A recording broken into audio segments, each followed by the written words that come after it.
Yeah, Vignesh, as I was saying, since it's a 24/7 job, so you're asking whether do we have to work on weekend too or not, the shifts. See, it's what, there's no define that you'll be having the off on weekends, kind of a rotating job on and the rotating weekend, offs you will be getting, first of all. If the number of participants is, or you can say the number of employees in the SOC are huge. And to be very honest, since it is 24/7 hour job, the availability is required, all the time. Okay, the availability will be required. Like, all of a sudden, let's suppose, if there's an incident, a huge incident, and you are one of the, you can say, experienced ones. So for sure, your availability will be required if you can handle that particular scenario. So yeah, you have to be available in that way at that time. Like whether it's 2 a.m., 3 a.m. in the morning, 4 a.m. in the morning, you have to be there to sort out the things. Okay, like for example, let's take an example, this Log4j or this WannaCry ransomware. So yeah, people was there out there, working 48 hours, 72 hours continuously in order to resolve it. So whenever things like this happens, yeah, you have to give your availability, I would say.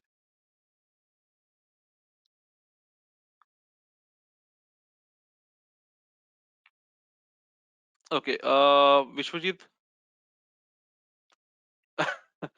Yeah, definitely. They not exactly for the OSCP, but what do we have? We have a custom made course for in on the similar level. Not exactly. It will be preparing to clear out, but yeah, I will say it will be 50-60% of that portion will be covered in our custom made course, which is with the name Red Team.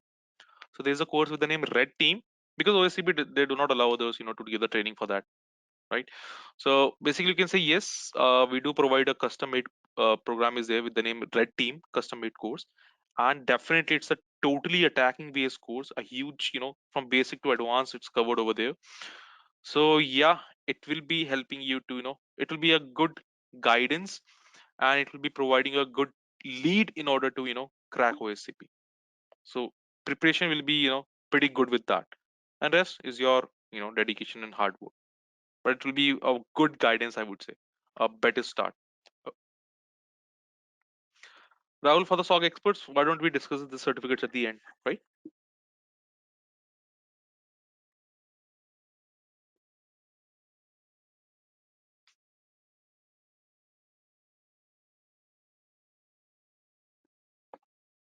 Perfect. Exactly, Ashok. Yeah, totally agree with that. Again, you have to change it again. Cool. So let's start with the day. All right. Rishabh, we'll discuss this question again at the end. Okay. Let's start with the program today. And at the end, we'll be discussing about these queries. All right. Okay. So guys, previously we have seen in the last session we talked about the SIM tools, how the looks like. So today, as I promised, we'll be playing around with the logs a bit more, and I'll be showing you how scanning actually looks like. Those who already know, good. It will be a quick revision for you guys. But for the others, it will be something new, and they can learn to it. All right. So, the very first question which I want to ask is, what do you mean by incidents, guys? Incident event log.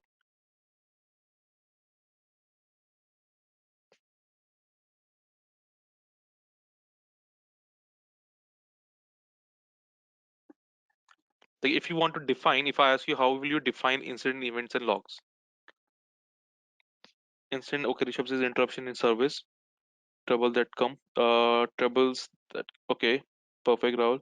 But you have to define which one you are defining for. Like, troubles that come is your incident event or what? Okay, then we say is incident which impact the business. Okay, good.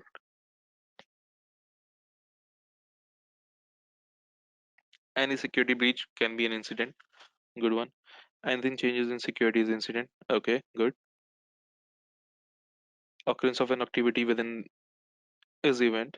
All right, good one.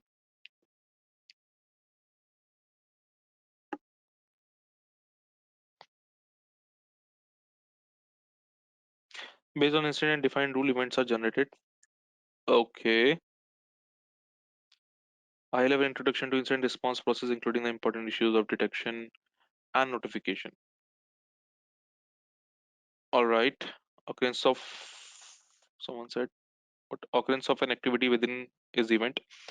Yes, that is an event. Exactly, George. Then tell me what is an incident then, right?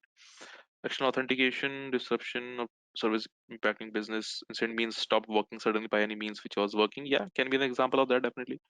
Breach of a system security policy in order to affect its integrity or availability. Yes. So since we are talking about, incident events and logs, let's talk about event. The very first thing is an event. So as George also mentioned, you know, the definition for this event, like occurrence of an activity. Can we say it's an event that something has happened, right?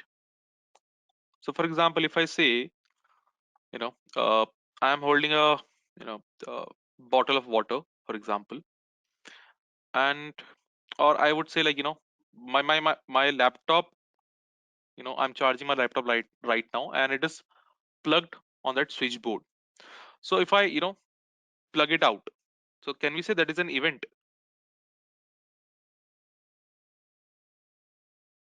Can we say that when I plugged my, plugged out, it will be known as event? No, why no?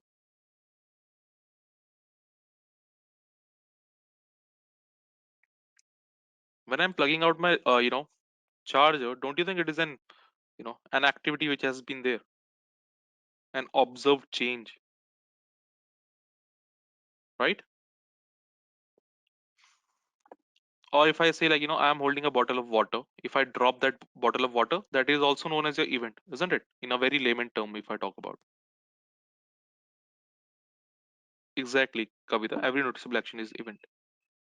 Make sense? Mohammed Abdullah, it can be related to anything. Hardware, software, XYZ. Event is a general terminology,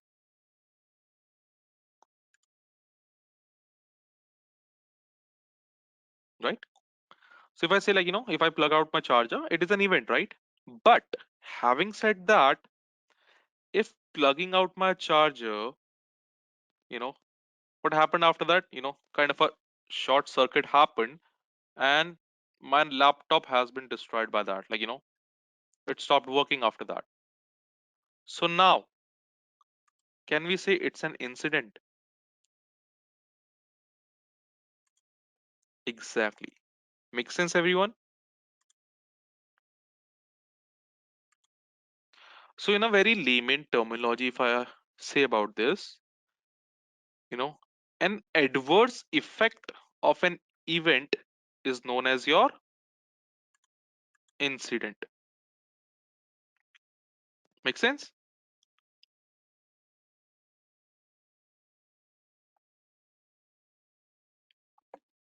Got an idea what is event and incident? So, if we go with the definition, an event is it is an observed change in the day-to-day operations of a system, network processes, or any process, or workflow, or a person, right? Indicating that there may be a violation of security policy or failing of an security safeguard. Maybe, right? Correct. And these events, they are stored as your logs, isn't it? Exactly. Right. So simple example. Uh, yes, George, we can say that definitely. So simple example of event we can say like if there is a login successful or failure. So don't we say there is a login successful event or login failure event, right? But if that login successful or failure event, if someone is trying to trying to guess the password like a brute force attack, then it will be known as your incident. Make sense? Incident, event, and logs, right? So incident, as per the definition, it is any event that can affect the security of an organization, basically. Okay. It can be generated intentionally or unintentionally. You can say, for example, a brute force attack. Just give an example of a intentions. Oh, sorry, incidents. Log, as I mentioned, it is a collection of your information, data, or on events which are generating in the form of audit trail by the various components of information system like your network, application, operating system, services, and so on. Okay. So logging, it is the process of recording and storing the logs of the events that occur in the network, you can say, right? Clear? So if we have a trail of login failure events, so which are followed by a login successful event, they will be generated in a log format. All right. So that's your incident events and logs, right? Yeah. Like if we will see methods, yeah, determine through that only, right? Whether it is an incident or not. So tell me, why do we need log? Since log is an important part of your SOC, right? Of your SIM tools as well. So give me an idea of like why do we need logs, guys? Tell me.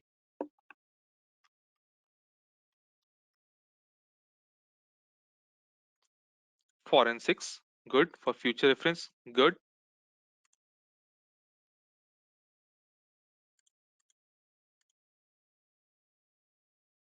To collect information, good. For analyzing user activity, good. To analyzing activity, monitor the activity. Rectify root cause, to analyze for any pattern of data, good one.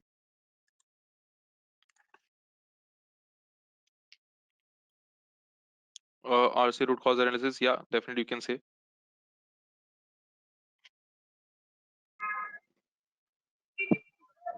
For storing events, good. Tracking accountability, perfect. Where and what happened to repair the incident, to compile the list of history to logs, definitely good one. So I can see a lot of uh, answers from you guys. That's perfect. So can we say that need of log is to what? So that we can identify the security events or security incidents.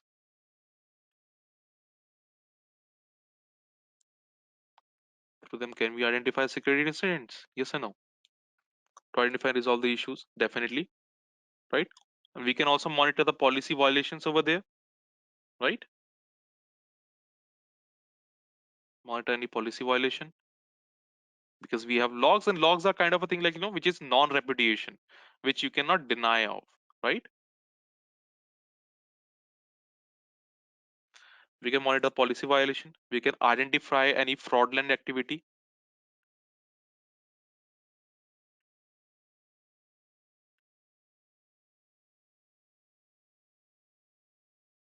to analyze and improve resource or asset, definitely, right? To identify operational and long-term problems can be also part of it. To establish baselines, right? What is considered to be normal, right? And with the help of a law, we can ensure the compliance with laws, rules, and regulations are properly followed, right? So they can be helpful in system monitoring, troubleshooting, forensic analysis, incident response. All the party logs can be very essential, right? And it can be very helpful, right? So logs, types of, you can say, that logs are there, right? Types of logs are there.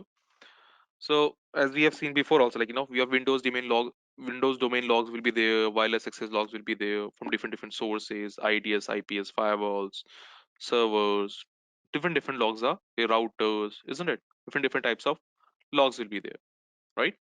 So like logging has a requirement that before enabling your logging capability, you should know what to log, where to store the logs, methods for logging, tools required for logging, log format, right? And you should be able to perform regular tuning and reviewing of those logs, right? And prevent unauthorized access and manipulate to the logs, right? Then you can correlate the data logs to identify any malicious activity with correlation rules over there, right? And through the you will be able to analyze the security based events that are to be stored in the event logs over there. Make sense? So these need to be identified, you know with your logs, a kind of a requirement as well. All right. So talking about logs, okay. uh Logs can be local logging within your system, it can be centralized logging as well, right? Isn't it?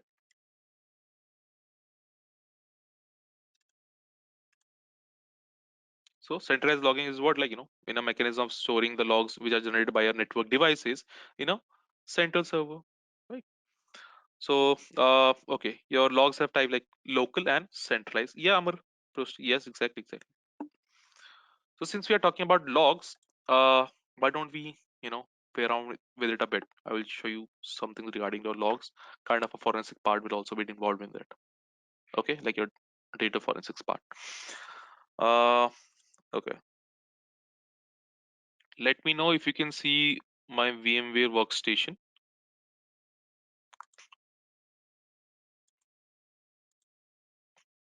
Perfect.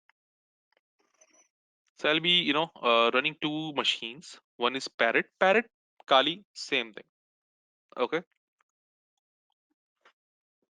And another will be the one vulnerable one, which is Metasploitable. All right.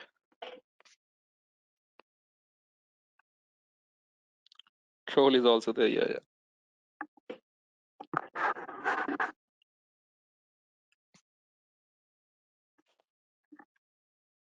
So anyone who remembers what is the scanning? It is also kind of a, part of your interview questions, you can say. What do you mean by scanning? Meanwhile, my machine is being loaded. What do you understand by scanning?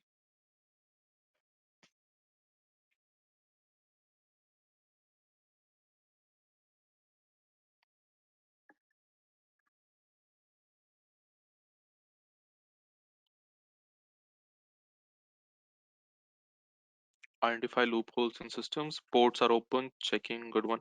Mohammed Abdullah, that won't be the good answer. Checking is not a good answer for that. Checking for the open ports, you can say that, yes. Gather information about, yeah, scanning for vulnerability, good one.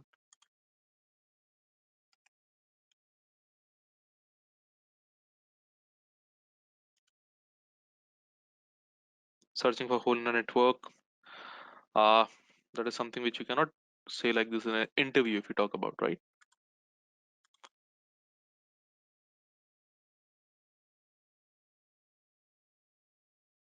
Information about resource in system scanning for virus. Uh, okay, like think about if this question is asked in your interview, how will you answer that?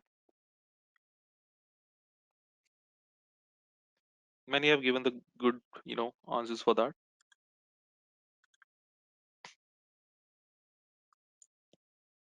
Process of identifying attacking surfaces, find live systems, open port vulnerability, good one.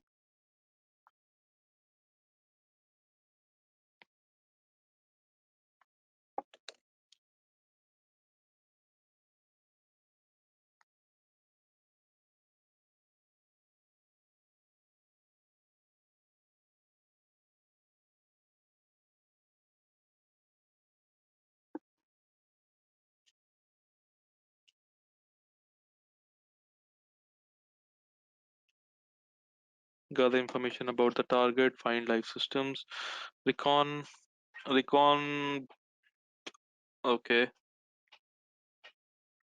can be better. Scanning is a method of discovering executive communication channels, process of finding and identifying the potential flaws in a system, maybe identifying gaps in network where attacker can breach into a network. Good one. It is a set. Harsh, yeah. Yeah, exactly. Set of procedures for identifying live hosts, ports, and services, discovering operating systems and architecture of a target system, identifying vulnerabilities and threats in the network. Definitely. If I'm not wrong, this is what you get when you Google it. Right? If I'm not wrong, the exact same definition. Yeah, perfect. Shimpa Shetty, yes, it helps you to do that, definitely. So can you see a lot of different operating systems are here? Android, WinXP, Parrot, right? So yeah, in my Windows 10, I have installed this VMware Workstation software, an application through which you can put up more different operating system. Virtualization is what we call it. Richard, a form of penetration testing, it will be helpful in that part, definitely. Reshma, yes, definitely. Perfect. So as Harsh already mentioned, set of procedures for identifying live hosts, ports, and services. or you can also discover the operating systems, right, which are running over there. You can also identify the vulnerabilities by running some scripts. You might have heard about vulnerability scanning. You get all those CVEs, CVSS, right? So if you don't know about these CVSS, do learn them. Okay, it's a very basic thing and quite thing which are asked in your interviews as well. All right, CVE and CVSS. Guys, kindly mute your mic. Perfect. Okay. Getting back to the point, we were talking about scanning. Let me just give you an idea first. Okay. In scanning, we have some techniques you can say. Okay. Have you guys heard about three-way handshake before? Three-way handshake, good one. What a three-way handshake?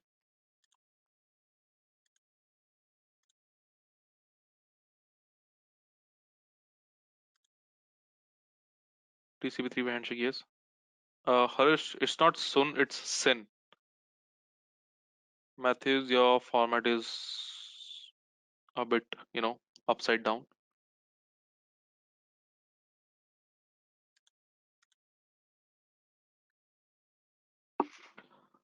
Okay.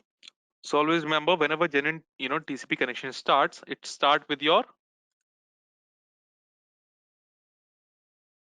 three-way handshake. Remember, whenever your genuine TCP connection starts, it starts with your three-way handshake. Correct? So there are some flags actually which are shared in your TCP handshake.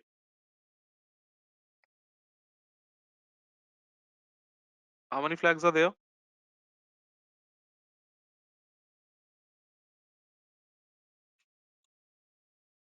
6. Good one. Can you name them?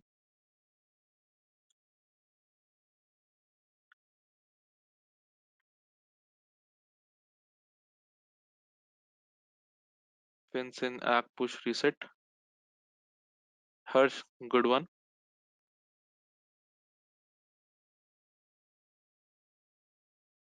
Yeah, 8. Yeah, good. Okay. We'll discuss with the popular ones, okay? So remember this and learn about the flags as well, guys. Okay. Let's suppose this is A, this is B, and they are trying to, start a connection between themselves. So, every genuine connection, it will be starting with your three-way handshake actually. Okay. Three-way handshake looks like this. I won't go much in depth because this is something basics. So A will be sending which flag to B? Sin. Good one. And in return, B will be sending sin as in synchronous, guys. Always remember that. Yeah. B will be sending synac in return. Okay. Because B will be acknowledging A's sin, and B also wants to initiate a connection with A, so it will be also sending a synchronous flag. To which in return A will be sending acknowledgement. Okay, this is how your TCP three-way handshake looks like. Okay, everyone. First of all, is this clear?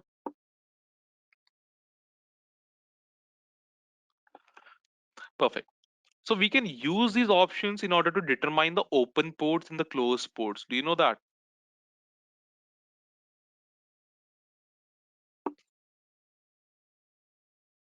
Right. So what I will do, I will just create a packet bracket for that. In Nmap, in Nmap, we have few options which are like -st, which means TCP full connect scan. Then we have -ss, which means half connect scan. Stealth scan is also part of it. Yes, it also known as stealth scan. Always remember that. We have -sf, which is your fin scan. -sx is there, which is known as your Xmas scan. hyphen SN is there, which is known as your null scan. Okay.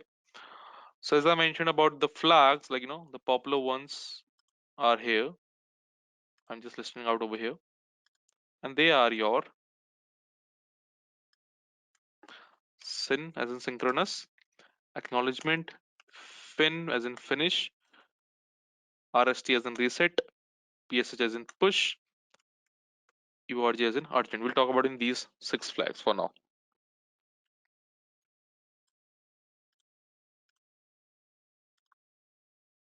Okay, perfect. Give me a second. Let me just paste it over here.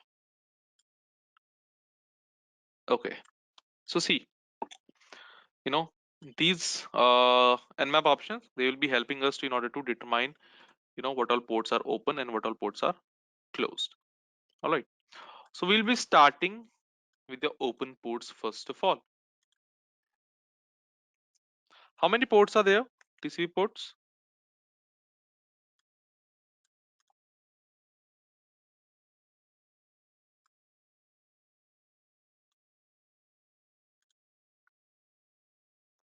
Harsh, good one.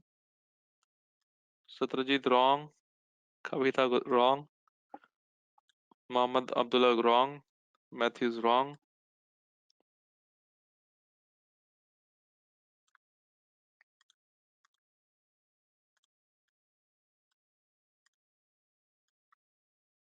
Ayan, good one.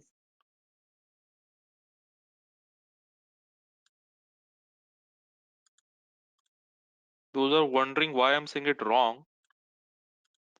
I'll just explain that.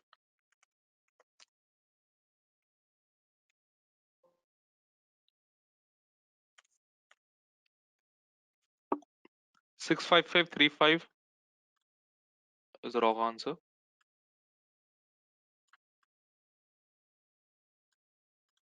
Listen the question very carefully. Nishad, exactly. The smart move. I'm saying how many total ports are there? TCP total ports.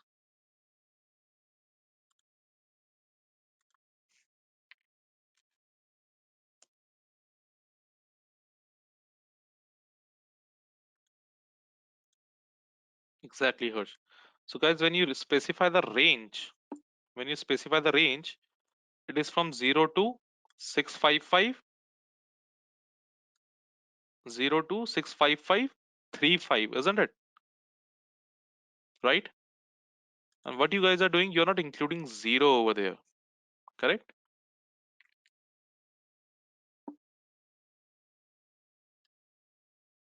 Make sense now?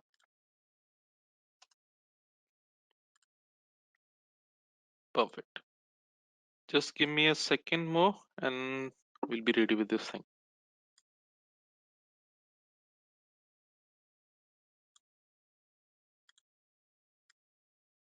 All right, there we go. So as I mentioned, we'll take this first.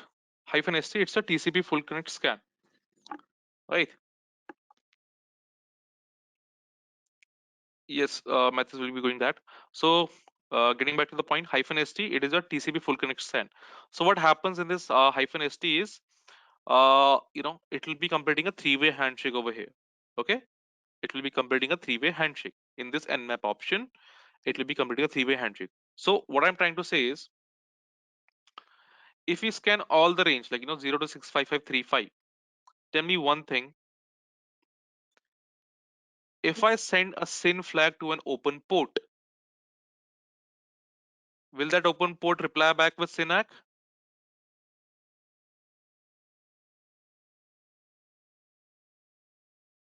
Yes, right?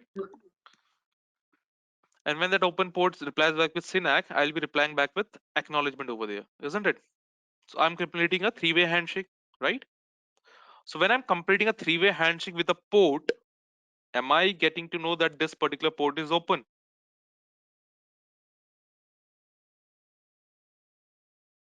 Right? Everyone? Is that clear?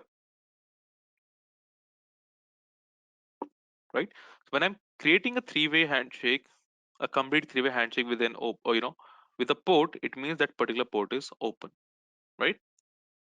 First of all, this is one way. Another way is -ss. So what will happen in this one is, guys, A will be sending SYN to B. Vignesh, okay. Just explain again for the -st, guys, just for the last time. The -st is what we complete a three-way handshake over here, like SYN, SYNAC, and acknowledgement. So three-way handshake is always completed with the open port only, right? You cannot complete a three-way handshake with your closed port, correct? So if you're completing a three-way handshake with a port, it means that port is open. Make sense? Then we have -ss. Okay, -ss. See what happens in this. A will be sending SYN flag to B. Okay, so it is sending SYN flag to all those 65536 ports, for example. Okay, now tell me one thing. The port which will be replying back with SYNAC, it means that port will be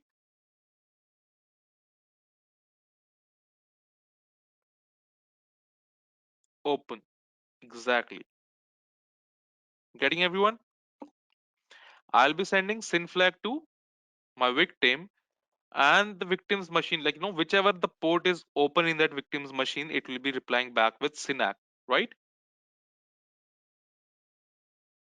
You might be wondering, what if the port is closed? I will be getting back to that particular point. Don't worry about it. Okay. So the port which will be replying back with SYNAC, it means that particular port is open. So in return, do I really need to send an acknowledgement? No, right? What we'll do over here, it will do and send a reset flag at the end. It will be abruptly closing that connection. Okay? Because our job was to determine what all ports are open over there.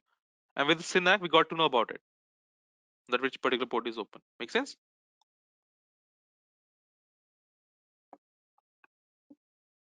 Right? That brings us to your next one, which is your -sf. Listen very carefully for this one, okay? -sf, guys.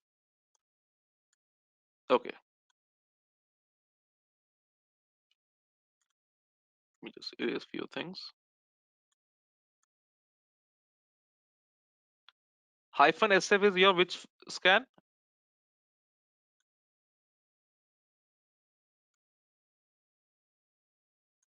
Fin scan, right? Exactly, fin scan. Now tell me one thing, guys.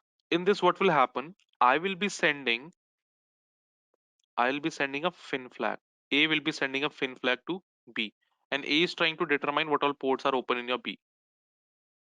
So A sends a fin flag. Now tell me one thing. Is fin sending a fin flag a genuine way to start a communication?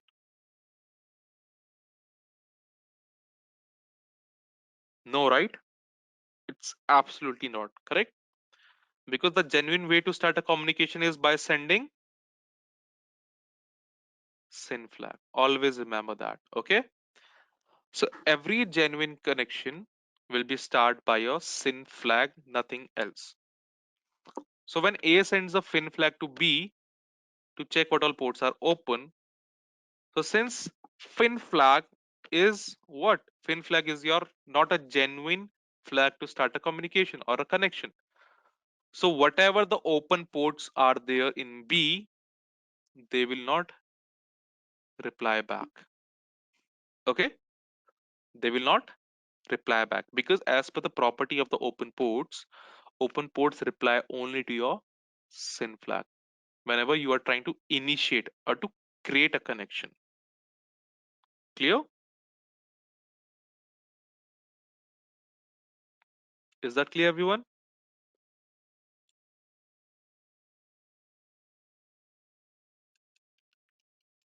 Perfect. Now, if we talk about -sx, -sf, simple, it is a fin scan, fin, finish scan, you can say. The next one is your -sx, which is a Xmas scan. So what will happen over here is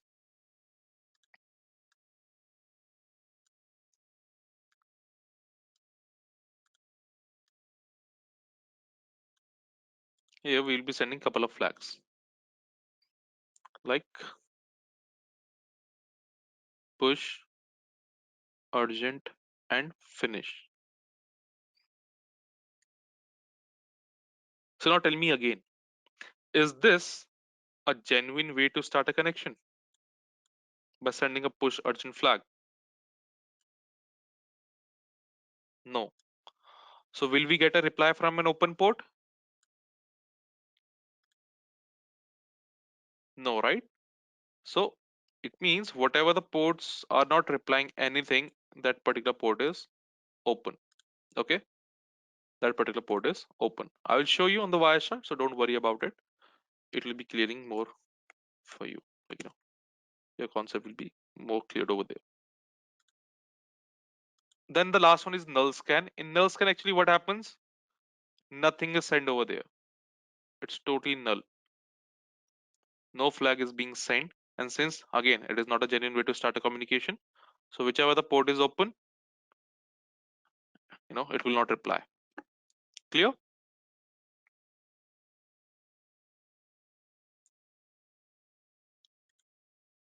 Perfect. Now the thing about is your closed port. So you might be wondering that, okay, say you have told about closed open ports that they'll be replying, in this way and this way and this way. So what happens to the closed port, right? So if it's your closed port, if it is a closed port,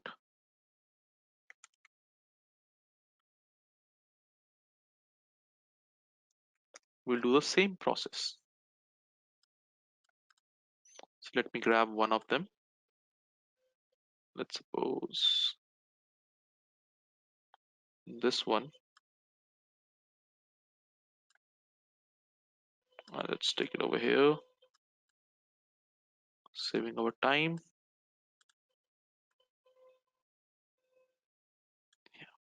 Perfect. Move this entirely. Anyone, any guesses what happens over here?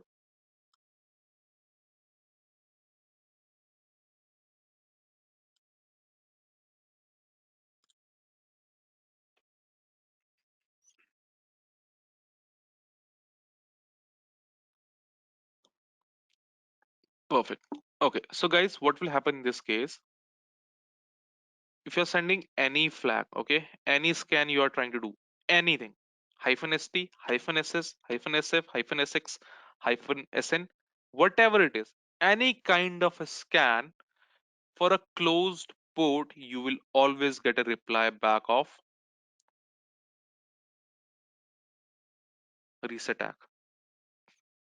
Okay, you will always get a reply of reset. Is that clear?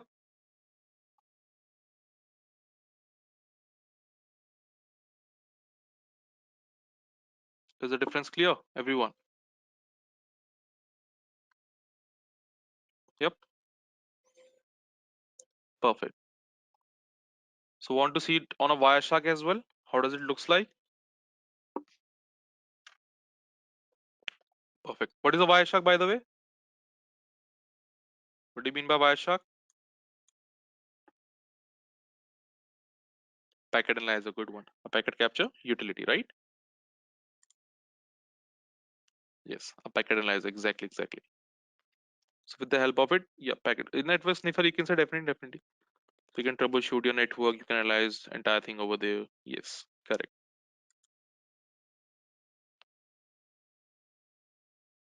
Perfect. So let's see something. Okay, on the Wireshark as well. Sudo su to turn it to the root user because few commands won't run as a normal user over there. Okay. Uh, how can we determine what is my IP in Linux?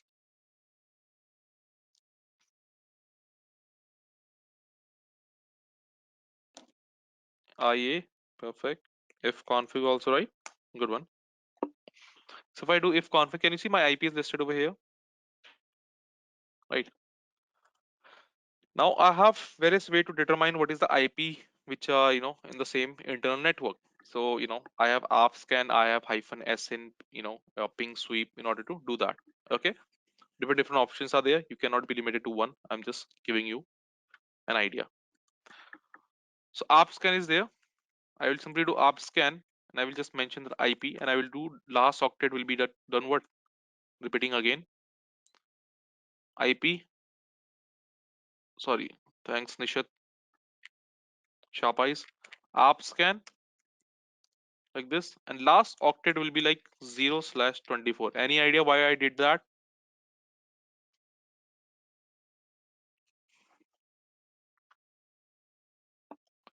To scan the entire range. Exactly, the entire range of it. So what it will do, it will be scanning from your 192. Let me change the color.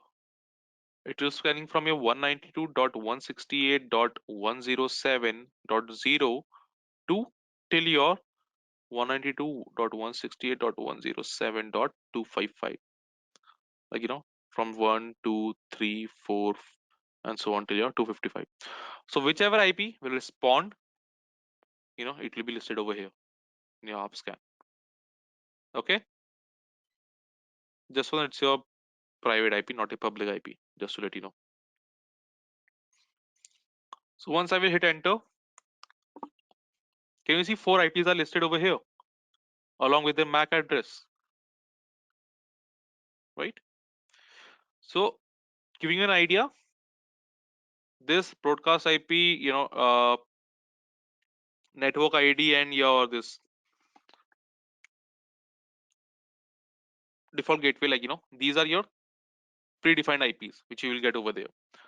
So whichever the left IP is over there will be your another machine's IP. It means this third IP over here, 128, it is my metasploitable IP,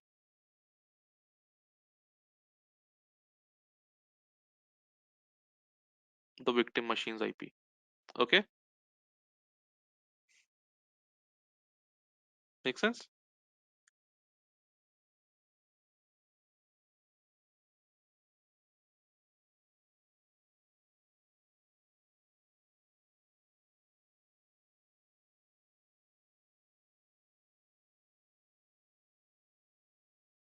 Okay, Shilpa Shetty for sure. See, when I scan the entire range of this, we got 4 IPs. We have default gateway, we have network ID, we have your broadcast IP. Okay, so whatever these you will find every time. .254.2 and .1 you'll find every single time when you do this. But whatever the left IP is there, the third one like 128, it is your target IP. Make sense? Which is a metasploitable. Can you see? Okay, Vignesh, metasploitable, can you see over here on the highlighted part, top part? Metasploitable 2 is written over there, which is running side by side. So this is my target machine basically. So I scanned the entire range and I found out that 128 is the another machine's IP which is running in my internal network. Okay, this metasploitable another machines. So this is my target machine. Okay, everyone. So we'll do everything in the respect of this 128 now. What I will do, I will open one more, this terminal. So to open your Wireshark for that purpose. So we can see the entire scan on the Wireshark part. So I will simply write Wireshark to open it.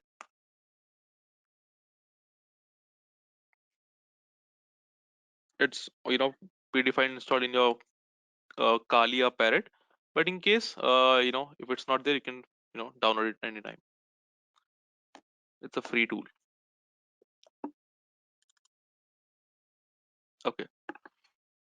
So can you see display filter is there? We have like top menu, mid, like this is known as a top frame. Uh, I would have shown you.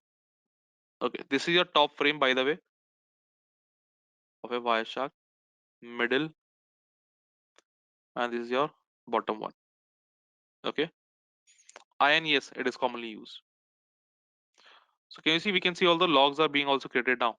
See, automatically generated, like whatever the machine was doing behind, those logs are being generated, like source, destination IP, timestamp, the number, protocols which are there being used, length of the packet, other information in that packet that will be listed out over here.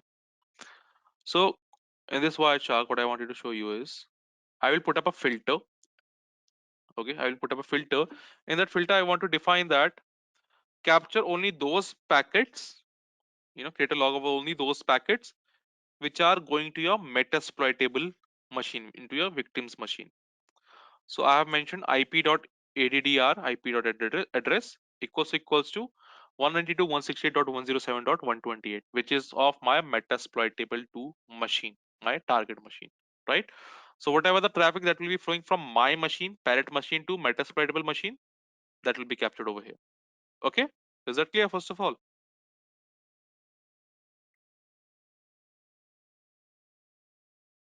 yes, everyone, perfect. So I will just imply, execute this, and I will refresh it for over here. Okay, it has already been executed. Now what we'll do, go back to over here. Remember the nmap option. So what I'm trying to do over here is, guys, since I already know which port is open in this metasploitable 2 because I know about it. So what I'm trying to do, instead of creating lots of noise as in instead of creating lots of logs, because let's suppose if I am scanning the entire range of 65536 ports, if I'm scanning all the 65536 ports, don't you think a lot of logs will be created over there in the Wireshark, right? So instead of creating those many logs, I will just give you an idea. So I'm targeting a port which I already know is open, which is a port number 80. Okay, I'm targeting a port which is already open, and I'm targeting port number 80 exactly. So let's try on the basis of port number 80.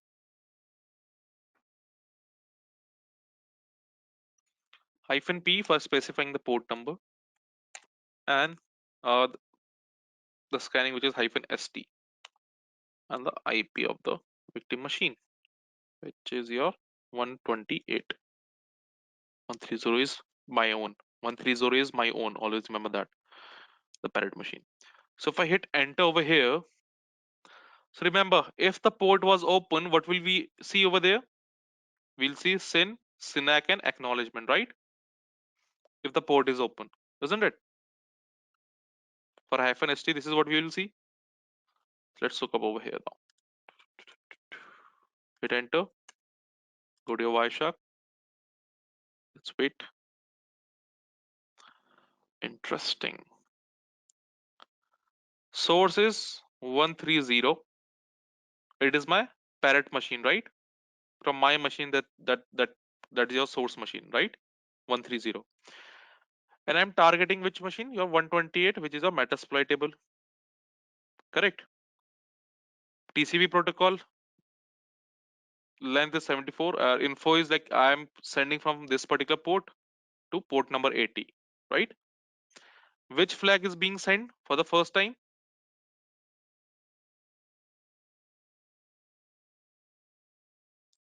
Which flag is being sent? SYN, right? Interesting. Now look at the next log, next packet. Source is 128, which is my metasploitable machine. In case of ours, it is your B machine, right? As per our those drawings which we have seen, conceptual wise. This one. The metasploitable is your B machine. Okay. So now 128 is sending to 130. 130 is the destination, 120 is the source. Which flag is being sent now?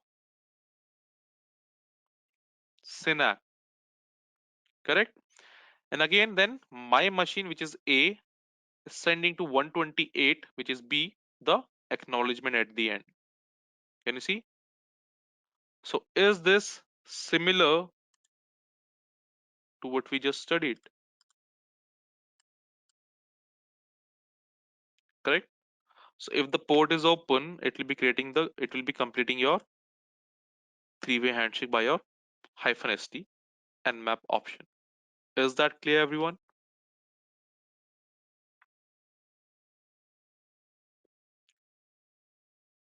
Is that clear? Perfect. Similarly, if I go for another one, hyphen SS, why don't we try hyphen SS?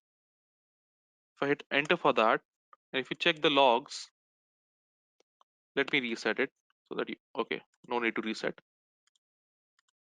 Over here, 130 is sending that packet to 128 and it is sending SYN. Kavita, good one. We'll get back to it. I was just waiting while someone didn't ask it. Meanwhile, just look over here. From 130 to 128, I sent SYN packet. Then from 128 to 130, which is my A or source, my parrot machine, it is sending SYNAC, right? And at the end, from my parrot machine to my metasploitable, which is target machine, I am sending which flag? I am sending reset, right? Correct? So, is this the same? Like this? SYN, SYNAC, and reset. Nishat, no. Why?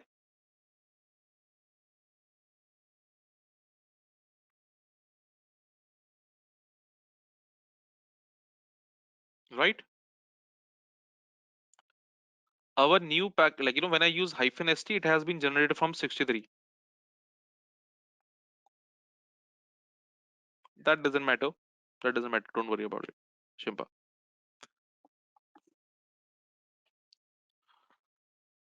Okay. Is this clear first of all?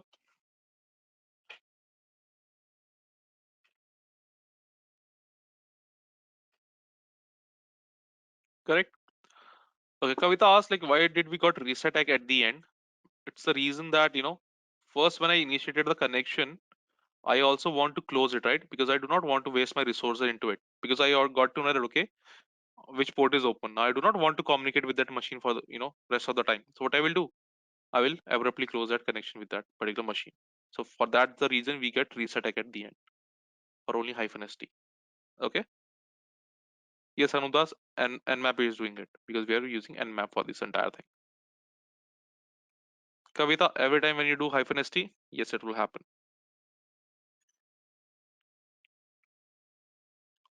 Perfect. Getting back to the point, -sf. Let's quickly look into it.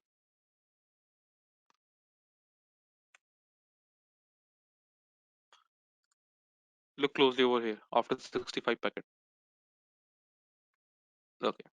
So see, you might have noticed, first of all, things I wanted to make you clear. This showed you the entire packet range. This bar is showing that okay, from 25 to 28, this is entire one thing. Initiated with the SYN, and when it is ending, that's the reason it is highlighted in red, by the way, just to give you an idea. Okay, since it is a reset flag, like when the connection is ending, that's why they have colored it. It's a kind of a colored index. Getting back to the point, where we use -sf, the fin flag, which is from 94 to 95. Look closely over here in 94 to 95. 130 to 130 is my source IP. I'm sending to 128, which is my target IP. Which flag is being sent? Fin flag, right? Now again, the next one, 130 is sending to 128 again, the fin flag. Is there any reply over here? Can you see any reply? Earlier we were seeing that 130 is sending to 128, 128 sending to 130. But here, every single time 130 is sending to 128, right? So is there any reply? No, right? Which means the port is open. Make sense now?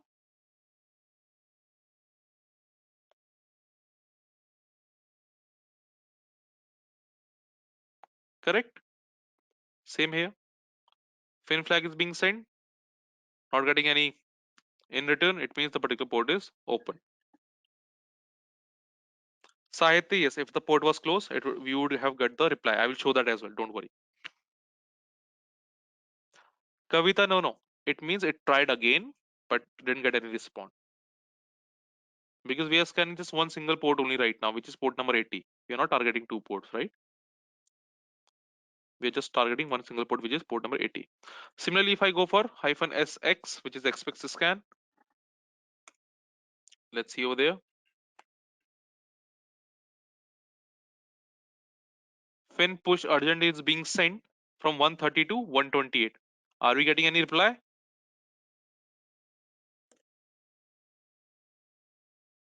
No reply, right? It means the port is open. Since we are targeting the same port, which is port number 80, and is open.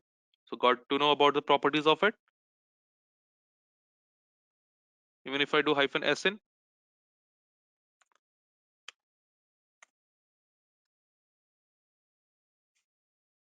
you will see nothing is being sent. Can you see none, none,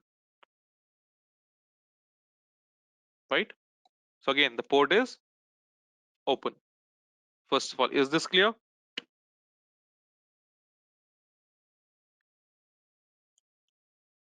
Perfect. Like quickly, let's check out for the open, oh sorry, close port. I know port number 82 is closed, so I will just go for that. Shimpus 80 for sure, why not? But I would suggest to go with the VMware. Okay, just a minute. Since I know port number 82 is closed, so I will quickly go for that. And let's suppose we'll try with -st for first. I will hit enter.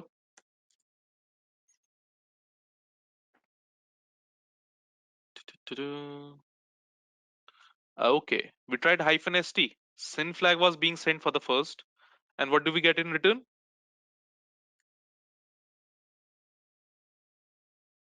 We got reset attack. It means the port is closed, right? Similarly, if I go for any, any other scan type -ss,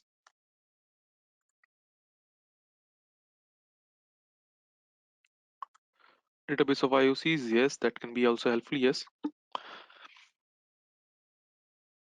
So can we say in simple way, like, threat intel or your cyber threat intelligence, this is information an organization uses to understand the threats that have or will or are currently targeting the organizations, right? So this is the information which will be helping us to prepare, prevent, and identify the cyber threats, which are looking out to take the advantage of our valuable resources, right?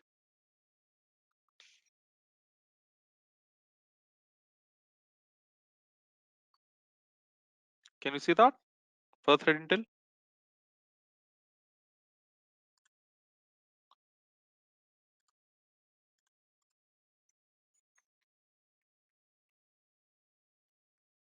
Perfect.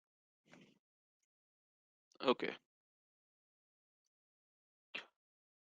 Okay. Okay. Threat hunting is nothing. We are, you can say, actively searching out into our entire network so that we can detect, any threat over there, and then we can evade those, existing uh, threats from our entire network. So we will be applying those security solutions over there. So actively looking out for those and hunting those, threats will be known as a threat hunting.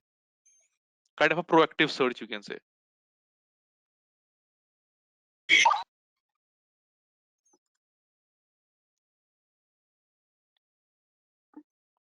Perfect. So, okay, got an idea what is threat intelligence, right?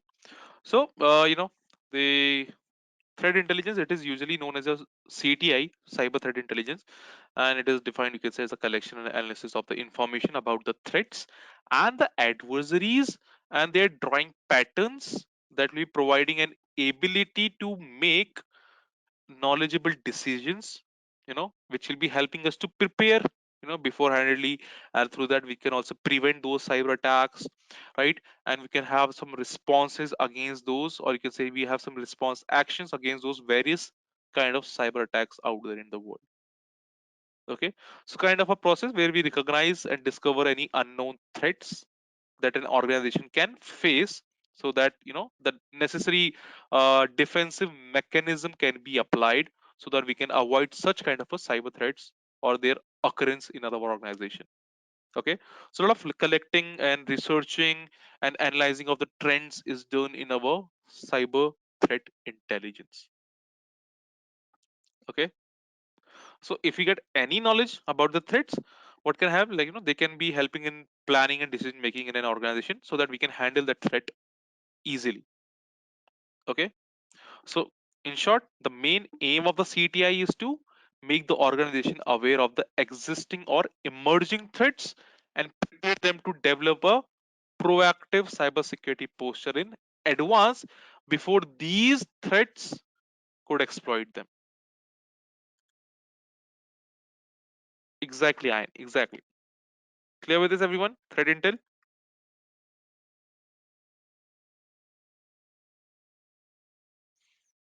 So they'll be improving your incident detection. It will be improving your risk management, guiding you to your cybersecurity activities, right? So all of these things, kind of an objective of your threat intel, basically.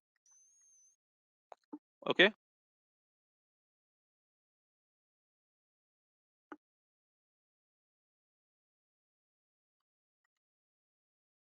clear, perfect.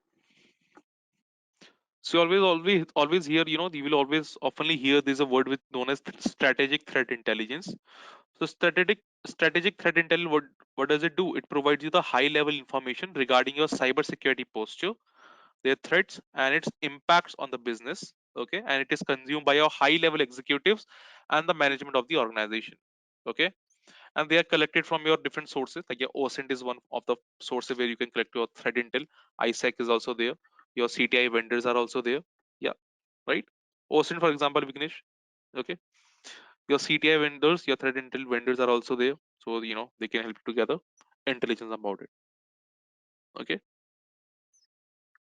so it is generally your strategic threat intel. It is generally a form of a report that mainly focus on high level business strategies. Always remember that. Okay, it is used by the management to take strategic business decisions and to analyze the effect on such decisions which they will be made. That will be your strategic threat intel. All right. So different types are there: strategic, tactic, tactical, uh, strategic, tactical, and operational. Three types of, you can say, are the major ones out there. Clear? So always remember that. If someone asks what types of threat intel,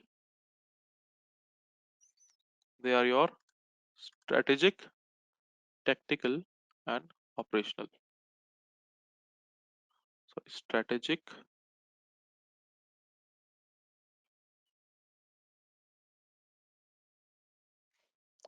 tactical, and operational.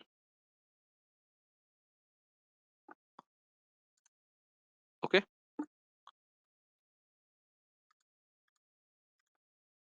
Then we have cyber incident response life cycle. Already we know what is incident response, right? Whenever incident happens, when we are responding to that particular incident and take the some measurable steps, that will be known as a cyber incident response, right? And there's a life cycle of that. We can say cycle.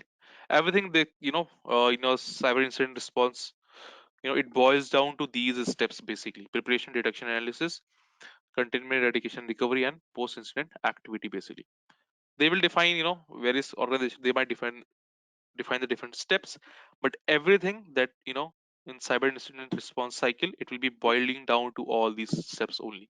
These are the basic steps, you can say, the basic configuration, in short, of framework kind of a thing. So the very first one is your preparation, guys. What do you understand by preparation?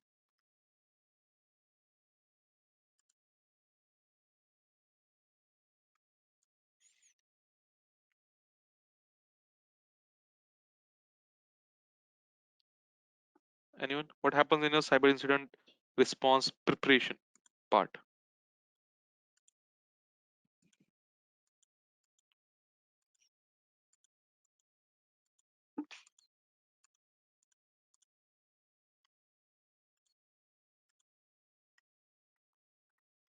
Log analysis, existing of tested IRP, collecting events. Good. So in preparation, what we are trying to do, we are trying to make the system resilient to attacks in the very first place, right? So like, for example, hardening your system, right?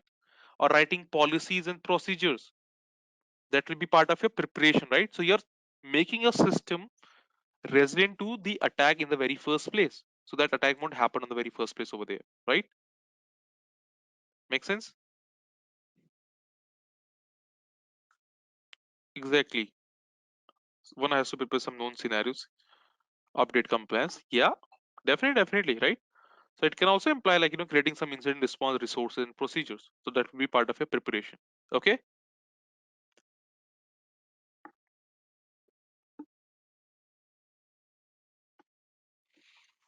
Then we have detection and analysis. It is also referred to your identification in various places. It will be also referred to your identification. So what happens in detection and analysis or your identification? Yes, Vishwajit, like yeah, it will be used. Playbook will be used. Entire things are written over there in order to prepare, and like if something happens, how to deal with it. That will be a playbook.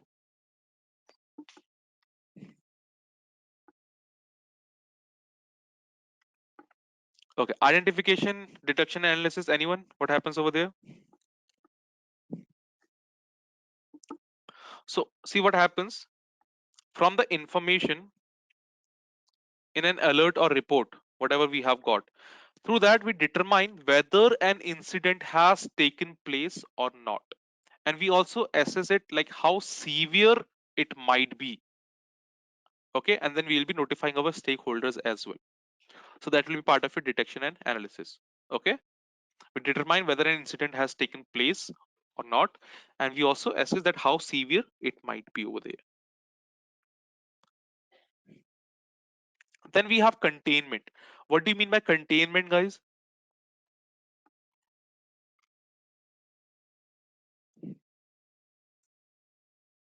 Anyone? What do you mean by containment? To control situation. Good. Leave it at the same. No. Leave it at the same state. No, that won't be a containment. Mitigate. Mitigate will be eradication. I will put that mitigation at the eradication part. Segregation. Detach. Good. So always remember with the word containment. You can always remember like isolation in a containment zone, right? Isolate from the network. Exactly. Correct. Quarantine. Yeah, you can say that definitely. Right. So with the containment, what actually we are trying to do, or what we are trying to achieve, we are trying to limit the scope and the magnitude of that incident, right? Because your incident that can also spread out, isn't it? So we are limiting the scope and magnitude of that incident, and you can say the main aim or the principal aim of incident response is to secure data while limiting the immediate impact on the customers and the business partners, isn't it? So here we'll be limiting the scope and the magnitude of that incident. Make sense? Then it goes to your eradication. What do you mean by eradication, guys?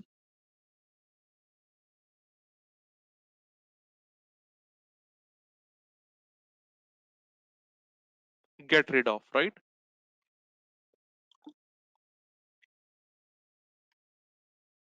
Richard, yeah, it can be. It can be. Like if things goes out of the control, yes. But first of all, we have to mitigate it, right? Mitigate, yes. Avoid, yeah, perfect. So eradication, once the incident is contained, no, we remove the cause and we restore the affected system to a secure state by applying all those security configuration, all those settings and installing patches, you can say. So we'll be eradicating the entire thing from that particular affected system. So we'll be removing the cause and restore the affected system over there to a secure state.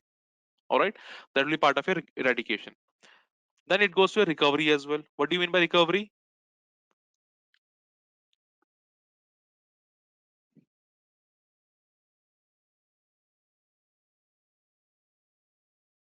Restore. So once we have eradicated the incident, what will happen? That system will be reintegrated into the business process that it supports, right? Let's suppose three systems are there, for example, in a network, one, two, and three. This second system, it got affected by an incident. So what we'll do? We'll cut it out from the network, and we'll make one and three linked up, for example, and two will be in a containment zone out of the network. Then we'll be eradicated. We'll be resolving the entire thing over there. Then once it is done, what we'll do? We have to reintegrate the system back into the business process, right? Over here in the middle of between one and three. So the recovery phase may be involving restoration of data, you can say. Exactly, Amar. Restoration of data from backup and some security testing will be there. Okay, so that we can put it back to the business process where it belongs to. Make sense? In this place. But having said that, you have to continuously, you can say, monitor this system more closely for a period to detect, and prevent any reoccurrence of the attack. Okay, because you can see the arrow over here. If there is any reoccurrence of the attack, then again that system has to go through this process. Okay,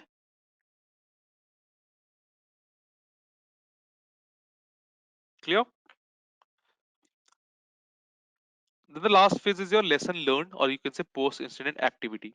So where do you do what? Like, we analyze the incident and responses to identify whether the procedure or system they could be improved, right? So, the output of this phase of the output from this phase, it is like a feedback into the new preparation phase in the cycle of your incident response. So, whatever we have learned over here, like, what went wrong, how we can, improvise ourselves, what could be improved, everything will be done over here, kind of a lesson learned. And then again we'll prepare according to that. Clear with this life cycle, everyone? The cyber incident response cycle.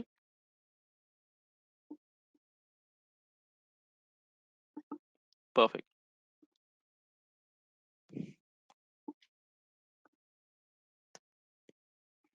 Then we have Lockheed Martin cyber kill chain. Anyone knows about it? Cyber kill chain, though it is a military word, okay, and it was, you can say, coined by Lockheed Martin. That's why we call it Lockheed Martin cyber kill chain. It is basically, okay, many years I can see. What is Lockheed Martin cyber kill chain, guys?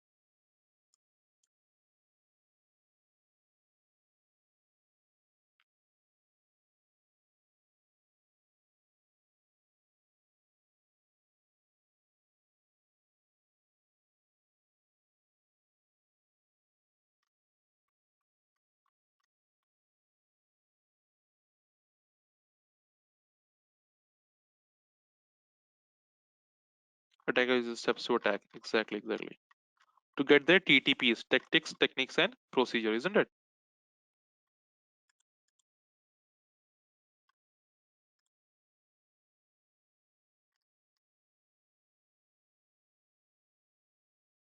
So kind of a threat intel, you can say over here, right?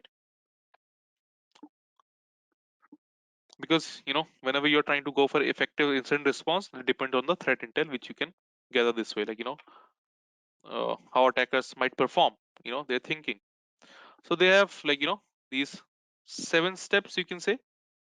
Okay, one is a reconnaissance, recon. Second is weaponization. Third is delivery. Fourth is exploitation. Fifth is installation. Sixth is command and control. Seventh is exfiltration. Okay,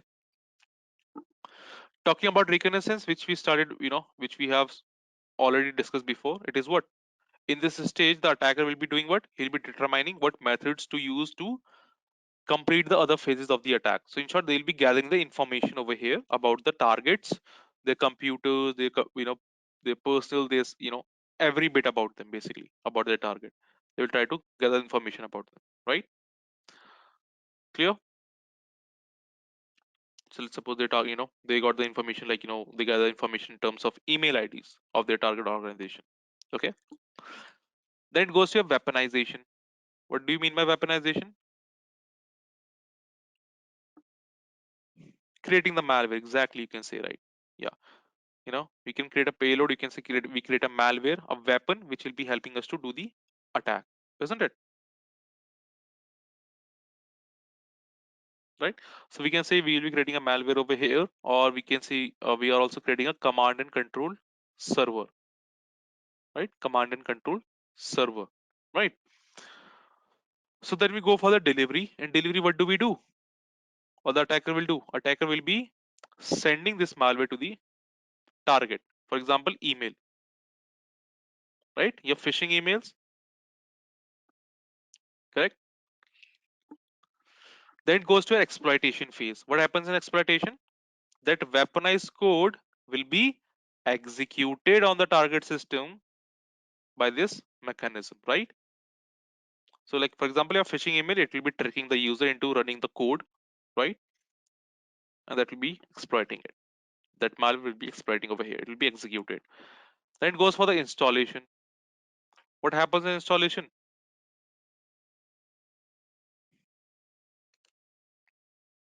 That malware will be installed, yes, and it will be helping us to achieve persistence on the target system, right? Exactly. Further payloads can be done over there. Exactly. It can create a backdoor, yes, definitely, right? Then it goes for command and control. Command and control, what happens? Like, now from the victim system, it will be sending a connection back to my command and control server, which I created in your weaponization, right? And through this, what will happen? I'll be able to control the entire system of my victim,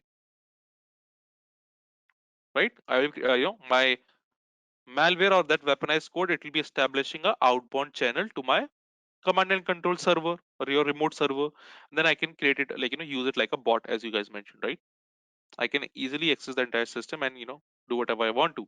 So when I say do whatever I want to, that will be your actions on objectives, which is the last phase, and which means data exfiltration. I can steal out the entire data from it, right? So I'll collect the information from the target system and transfer it to the my remote system over there. Kind of a data exfiltration. Or if attacker is having another goal or other motives, yeah, he can definitely do that over here. Clear?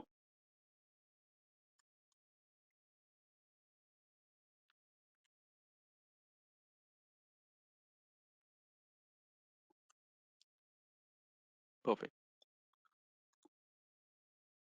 Okay. The last topic for the day is introduction to digital forensics. What do you understand by digital forensics, guys?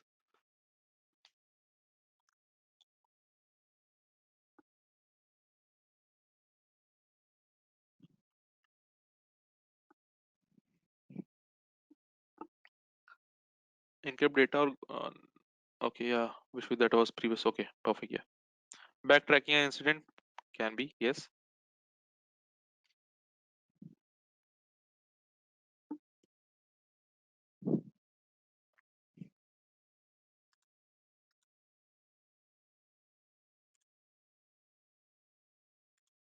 Okay, perfect.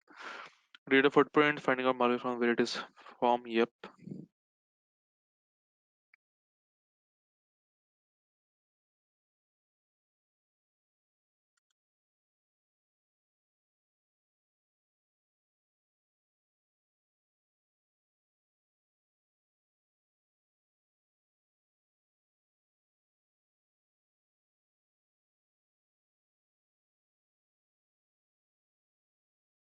Alien system. Okay, perfect. So, guys, have you ever seen this thing? Like, whenever crime scene happens in a movie or so, have you ever noticed that, in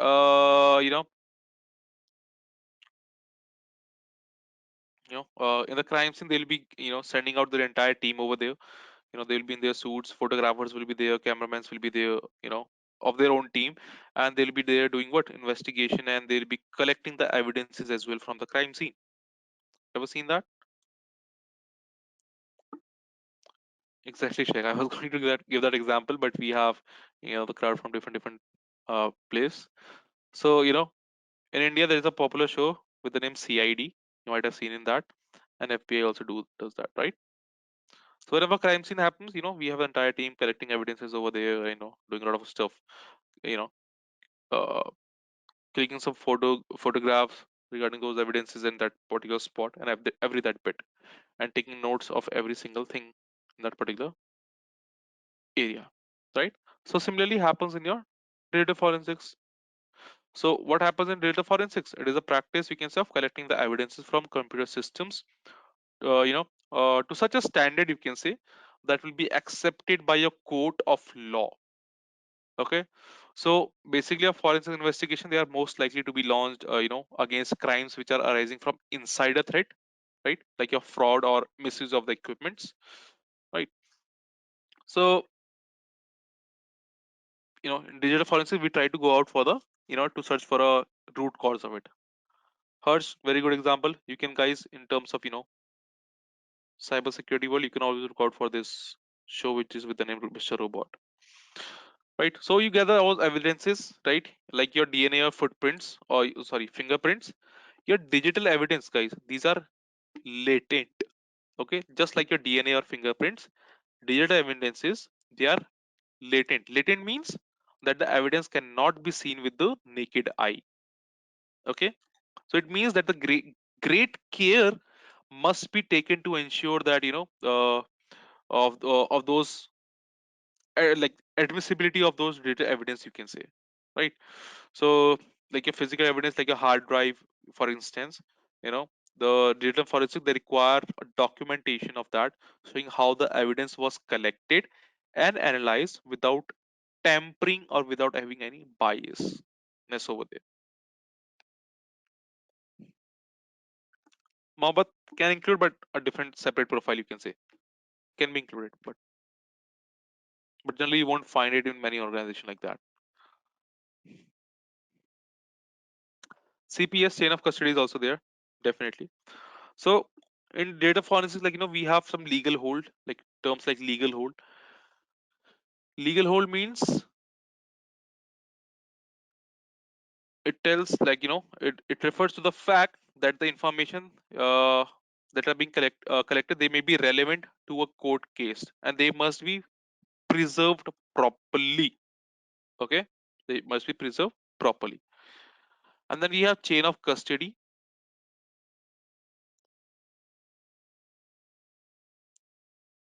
Chain of custody, you can say, it's kind of a documentation which tells, which maintains the integrity and proper handling of the evidences from collection to analysis to storage and finally to the presentation, you can say. Okay, so when your security breaches go to trial, to your court, you can say, for example, the chain of custody protects an organization against any accusation that evidence has either been tampered with or is different than it was when it was collected. So every person in the chain of custody, sorry, like you can say that every person in the chain who handles the evidence, they are logged, you can say, they must log the methods and the tools they used in that particular entire scenario. So it's kind of a documentation, you can say. Everything will be listed that at particular this time, who was handling that evidence, right? What tools were used in that evidence at this particular date when he left that evidence, who was, if there is another person in the chain, they will be also mentioned in that particular document. So entire log is there so that if there is any tamperation, you'll be able to get to know about it. Okay. So similarly over here, like we also witness the witness are interviewed over here as well. Okay, the scenes are documented, right? They'll be recorded using photographs, and ideally audio and video will be there, right? And your investigator, they must capture every action they take in identifying, collecting, and handling those evidences. Okay, so later, like not going much in depth, like if you go out for the course of digital forensics, you will also see out the things like the evidences are collected as per their volatility, like uh volatility as in, like for example, if you talk about your RAM and hard disk. So if I shut down your computer, don't you think your entire RAM memory will be erased, right? Whereas your hard disk memory will still be saved over there, correct? Isn't it? Right. So according to that, priority you have to set, like what evidence need to be collect when, because you cannot just take the evidence and just uh, do the investigation on it. It's not like that.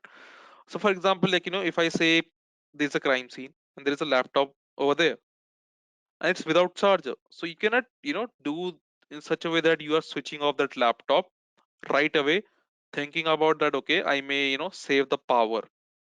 Reason being, like if you switch off the computer or if you switch off the laptop and we turn it on, don't you think a malware might be there in that laptop which will be triggered as soon as you switch it on, and it will be removing all those evidences from the laptop? It might be having a cleaner or wiper kind of a malware which will be removing all those traces from it, right? Getting my point?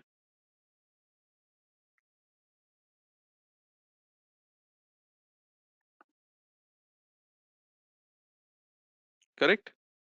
So digital forensics, you have to set out the priority in the basis of, volatility, you can say. Proper steps, measures are taken in order to correct those evidences. Okay. Uh, and you can say, like, what I was going to say.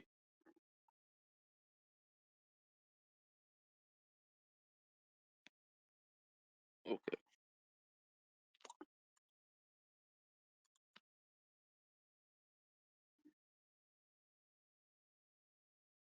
Mohammed Jawad, yeah, for sure, later. Vignesh, yeah, don't worry. Iron, yes, even fire is not the solution for that. There is something which we call, like, it will be crushing into small pieces. Like, if it burned totally, yes, then only then. Because in forensics we can delete, take out the data which was deleted before.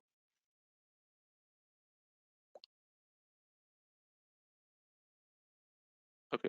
So data forensics, they also look out for the root cause. You can say, like, from the logs which have been there, they'll try to find the what was the, you know, reason that thing happened, and who was the one who carried out those things for us, or who was the attacker. You also try to determine them over here. Degaussing, yeah, definitely. Thanks.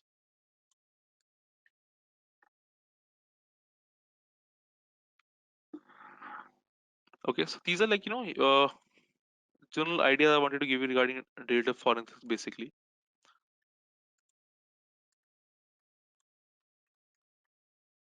All right. Okay. Cool. Okay. Vignesh, yeah, like, various tools are there. There's FTK, Forensic Toolkit. We have Sleuth Kit as well. We have WinHacks. We have Volatility Framework, which is widely used for system memory analysis. So different tools are there in terms of your data forensics software. Okay, clear, everyone?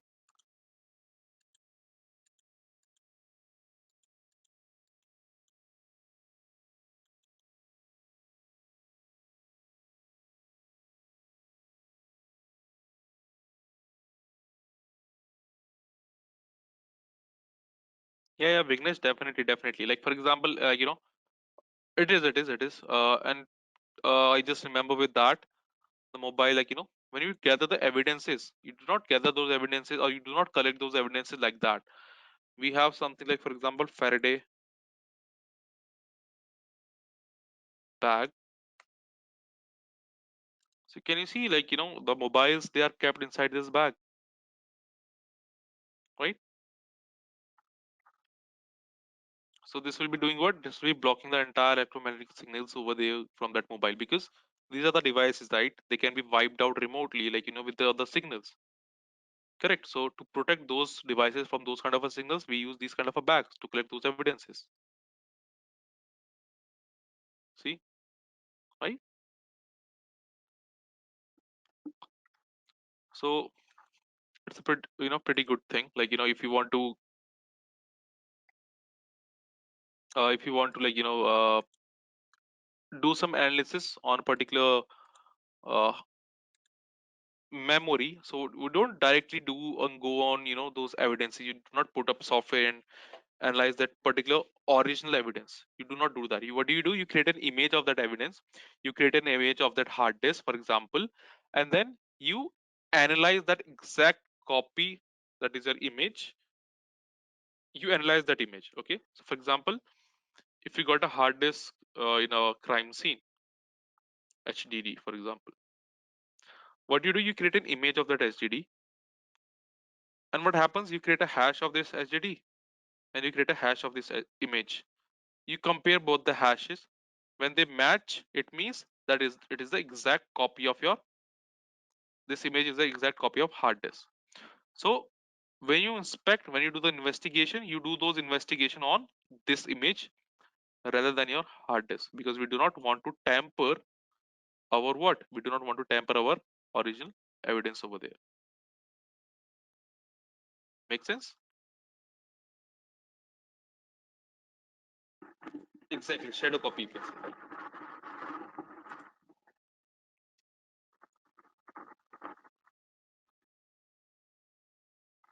All right.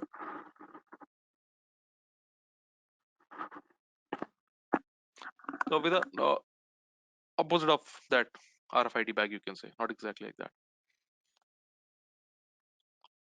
because we are here, like here we are blocking the entire things.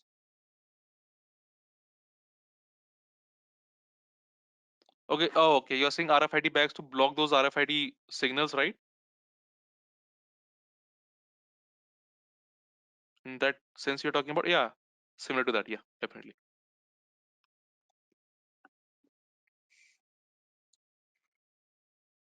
So hers, these things will be done on what? Like, in your own lab. So they won't be able to access over there, right?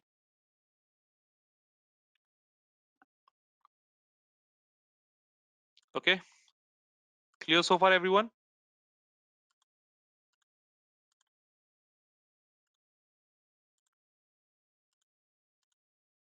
Okay. Want to see some question answers?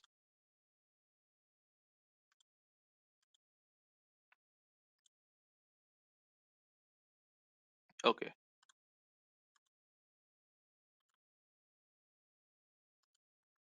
Okay. Go ahead. Very first thing, explain risk, vulnerability, and threat. Anyone?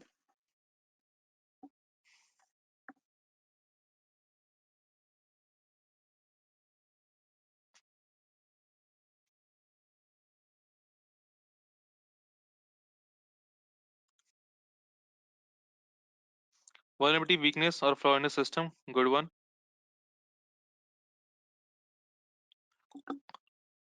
A threat will be like, there is an attacker who will be exploiting that weakness, correct? Or that vulnerability. A risk, you can say kind of a probability, which may happen, which may not, or you can say it is a measure of potential loss when that the vulnerability is exploited by the threat, like a result as you mentioned, right?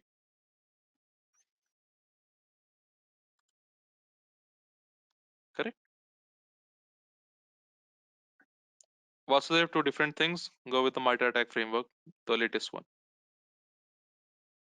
It will be giving you more, in details about it. Encryption is the process of encoding information. Encoding is a bit different. Just one. Ashok, good. Okay, great. What do you mean by encryption and hashing, guys? Encryption transfer data into a ciphertext. Good one.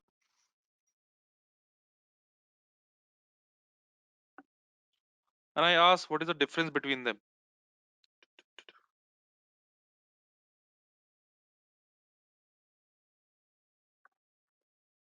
Rishabh, good one.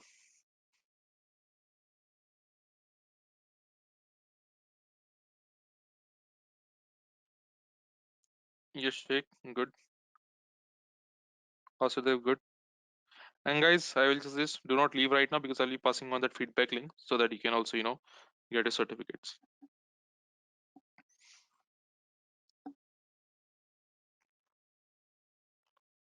Perfect encryption can be decrypted. Hash can weaken us to maintain integrity. Perfect, perfect, perfect. Okay. So encryption, the difference between encryption and hashing is that, as someone mentioned also, hashing is a one-way street. It means encryption, it is reversible, right? Reversible as in, for encryption, we have what? We have decryption, right? But for hashing, do we have any terminology which says dehashing or unhashing? Mohammed Jawad, I will just explain. Just stick over here for a couple of more minutes. So hashing, it's a one-way street, okay? Encryption is reversible, whereas your hashing is irreversible, and encryption is to maintain your confidentiality, right? Whereas if we talk about a hashing, it is to, yeah, maintain your, or it ensures your integrity, right? Perfect. Then what is the difference between vulnerability assessment and pen testing?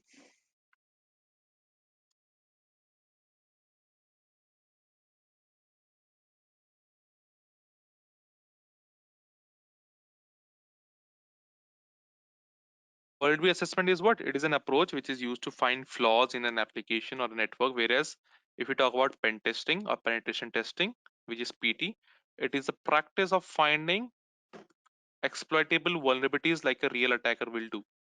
Okay, so for example, vulnerability assessment, it is like a traveling on the surface, whereas pen testing is digging it for gold. All right.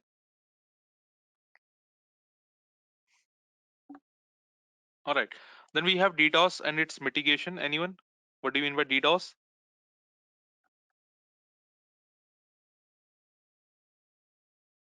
DDoS stands for your distributed denial of service, right? Distributed denial of service. Unavailable resource for legitimate users, right? Exactly.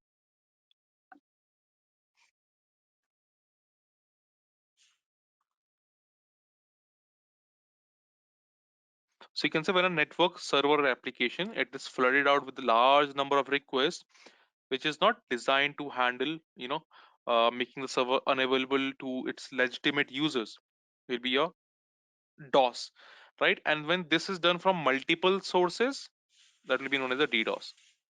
Okay, so in first of all, we talk about just DOS, which is denial of service.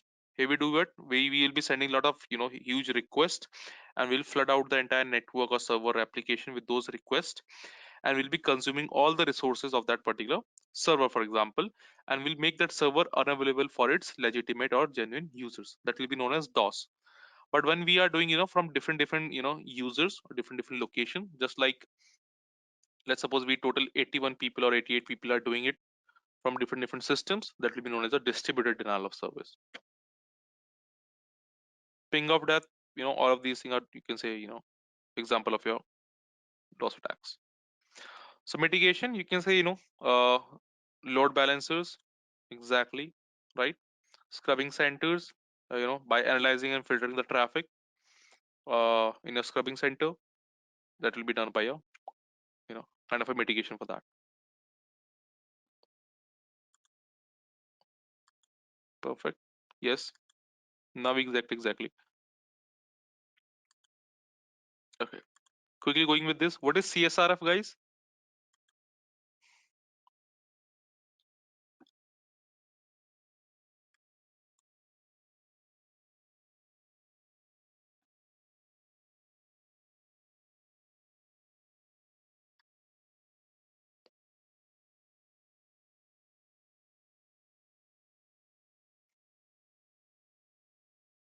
Yep. Vasudev. Exactly. Yeah. Definitely Vasudev. It can be there. Cross-site request forgery, right? Remember, I told you about this when I gave you a link which logged you out from a Gmail account,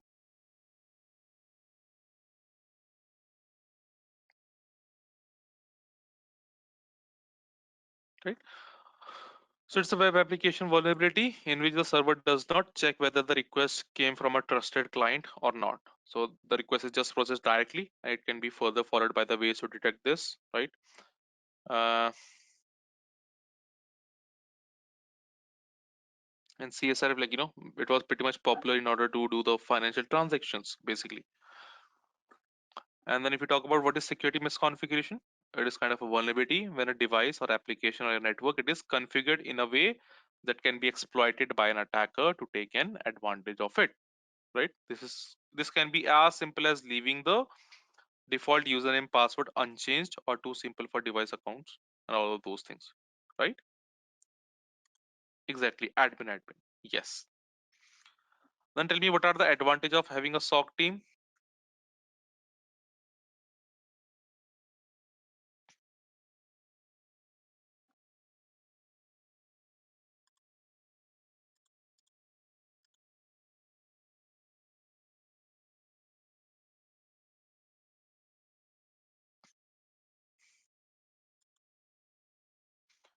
Real-time threat analysis, secure, yeah, IT environment, yes. So SOC team will be doing what? They'll be continuously providing, they'll be continuously monitoring and analyzing your security events. So you can say it will be eventually helping us to detect intrusion and prevent any potential attack over there, right? So if we talk about the approach of the SOC team, it will be like proactive rather than being reactive, right? And SOC team, they also ensures that the organization stays compliant with the existing regulations or the policies out in your organization, right?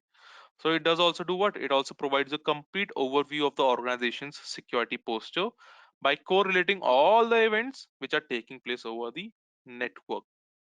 So with the help of the expertise in a SOC team and organization, they can respond quickly to the external threats and your security incidents over there, right? Yeah. Scalability, flexibility, real-time monitoring alerts, maintain security posture. Exactly.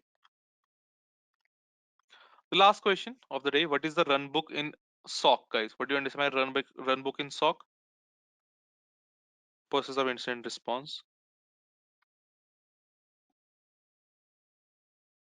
You might have also heard a word SOP. Exactly, Kavita, right? Standard operating procedure. So it consists of of a set of guidelines to handle your security incidents and alerts in your security operation center. So basically, you can say the L1 security analyst, they generally use it for better assessment and documentation of those security events over there. Okay,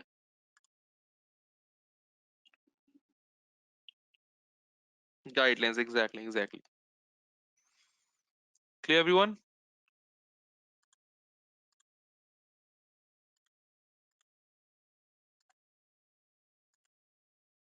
Perfect then. Thank you, everyone. We'll do what? I'll be just providing a feedback link.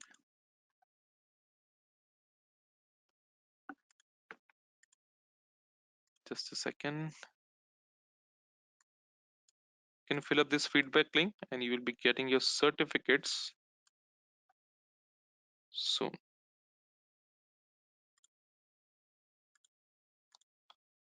Okay, thank you, everyone. Thank you, thank you, thank you, thank you. I hope the session was informative for you guys. Thank you, thank you. It was really nice having you guys.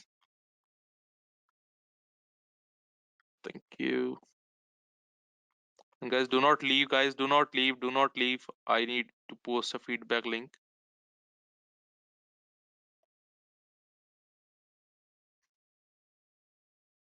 Thank you. You guys are very, interactive. It was good to have a session with you guys. Vishwajit, for sure, will be sharing my LinkedIn. Don't worry about it. Harsh, perfect. For sure, why not? Thank you, DA. So guys, Ayan, you can view it tomorrow. Okay, 4 to 6, between 4 p.m. to 6 p.m. IST. Kaveri, yeah, you'll be getting on your email ID.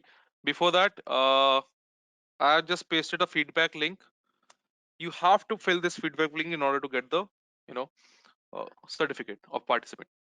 Kindly, Kaveri, I won't be sending it. You have to fill this feedback link. Only then you will be getting it. Thank you, Ayan. Appreciate it. Thank you. Harsh, you will get the previous one as well. You might have done some mistake. That's why I said connect me on the LinkedIn, and I'll be helping out to get the previous one as well. So don't worry about it.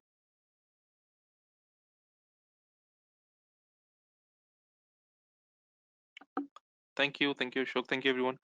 So make sure everyone to fill this feedback link. Okay, Vishwajit, I have just sent this feedback link in this chat option. Everyone else is, you can say like a webinar, you can write a boot camp. If you write a boot camp, that will be fine. Thank you, George. And I'm just mentioning my LinkedIn ID as well for you guys in order to connect over here for any queries or concern which you have later on. So don't worry. Feel free to ping me over here. Feedback link, I'm sharing it again. And perfect.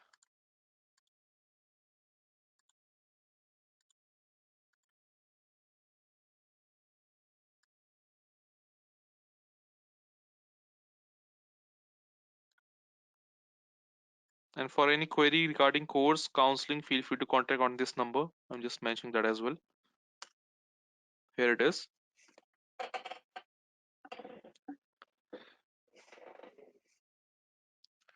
For all those who are asking about the certification for SOC analyst, I will always suggest there is a CSA of your EC council. Okay, that is specifically for that. You can always opt for it. Okay, and if you are more into want to get a bit more detailed in depth, we also have a custom course of this SOC analyst, in which you go a bit more in depth. A lot of sim tools will be covered over there.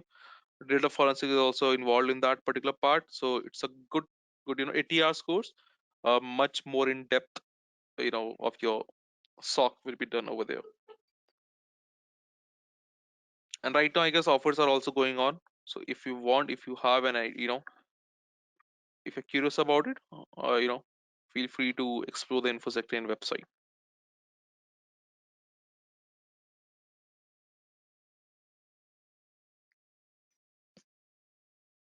Any further queries, guys?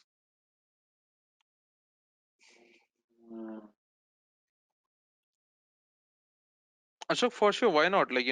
Uh, you can tell me what do you do, and we can always discuss in regarding that. I have posted my LinkedIn ID. Feel free to hit me up over there, and we'll discuss on that. Don't worry, definitely. Salesperson name you can just write Abhishek.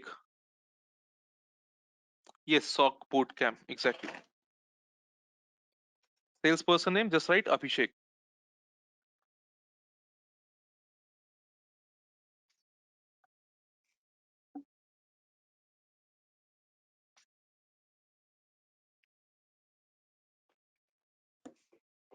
Mr. Siam, this is Ian.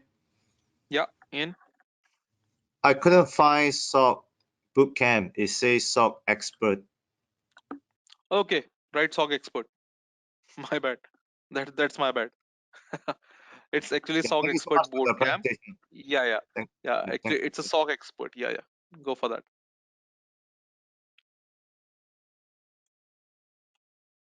Actually, we call it SOC expert boot camp. So I just missed out the expert word over there. So definitely, yeah. Amma, you also make it correct. Like go for the SOC expert. Thanks, Amma.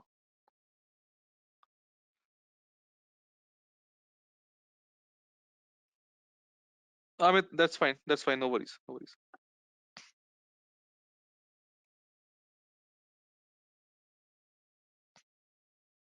Um, Yeah, Richard. Sorry, Siam.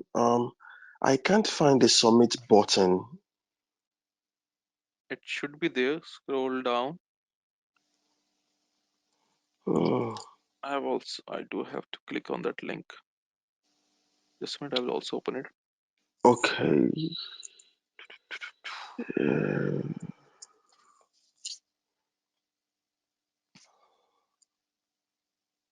Submit is at the bottom, Richard. If you go okay. down, you see, please rate the trainer on the following aspects. And we scroll down at the bottom. There is a submit now. Yep.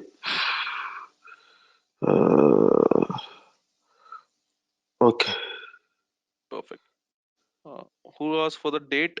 Shimpa, yeah, yeah. The starting date. Thanks, Ashok. Ian, it's your call. It's definitely your call. If you can do it, that's great. We'll also put it on the, kind of a place we'll be showing that, okay, Ian also gave us a feedback and we'll represent you by your picture. Thanks, Kavita. Thanks, Harsh. Thanks, Ashok.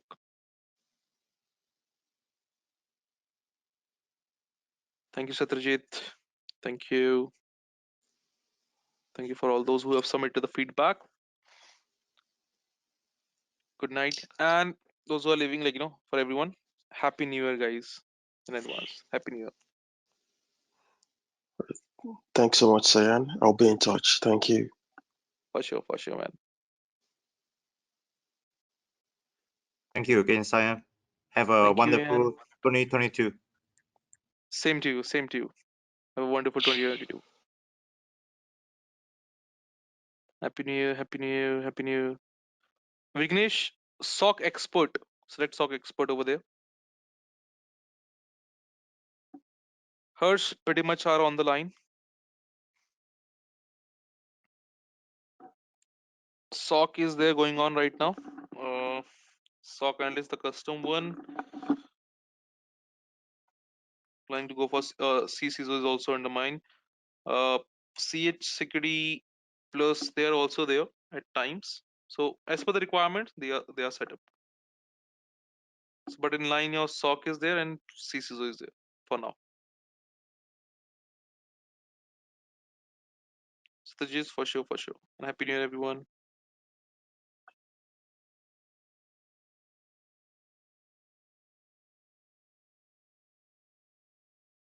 Happy new year Ashok. Happy new year Gopal. Thank you. Bye bye.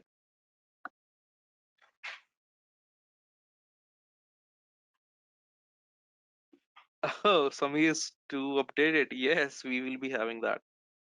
But it's kind of a basic ones. So we'll be covering, in network security, we'll be covering some basic grounds over there.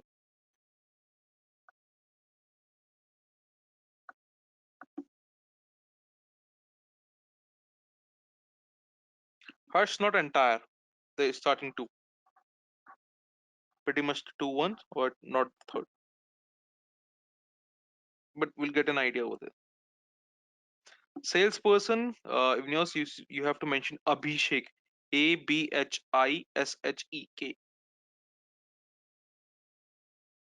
Rahul, you're not getting the link? I'll post the link, don't worry. Just give me a second. I'll post it again. There you go. There is a feedback link. Thanks, Anurag. Kaveri, salesperson again, Abhishek. Go click on the new link which I provided to you. Because for sure. Oh, you're from Kodwa only? Or what? If yes, yeah, I'll be writing out the salesperson name as well. It's Abhishek, Abhishek.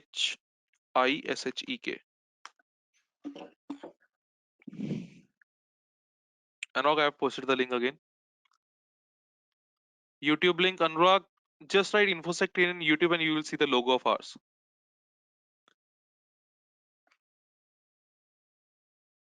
Today's session will be uploaded tomorrow. We'll be going live between 4 to 6 p.m. IST. Oh, Vikas. Oh, that's great. That's great. For sure. Where are you right now, Vikas?